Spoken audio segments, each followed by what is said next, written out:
بسم اللہ الرحمن الرحیم، السلام علیکم ورحمۃ اللہ وبرکاتہ۔ شب قدر میں اس دعا کا خصوصاً اہتمام کرنا چاہیے۔ یہ دعا شب قدر میں رسول اکرم صلی اللہ علیہ وآلہ وسلم اللہ سے مانگا کرتے تھے۔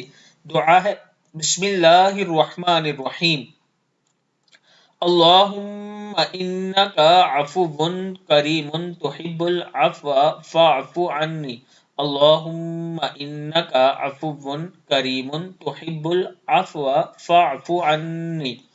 حضرت عائشہ صدیقہ رضی اللہ تعالیٰ عنہ فرماتی ہیں کہ یہ دعا رسول اکرم صلی اللہ علیہ وآلہ وسلم سے منقول ہے کہ اے اللہ، آپ بہت زیادہ معاف فرمانے والے کریم ہیں، معاف فرمانے کو پسند فرماتے ہیں، پس مجھ کو معاف فرما دیجئے۔ بعض روایات میں آپ صلی اللہ علیہ وآلہ وسلم نے شب قدر میں بھی یہ دعا مانگنے کی تعلیم فرمائی ہے، لہٰذا شب قدر میں اس دعا کا خاص اہتمام کرنا چاہیے۔ صدق اللہ العظیم۔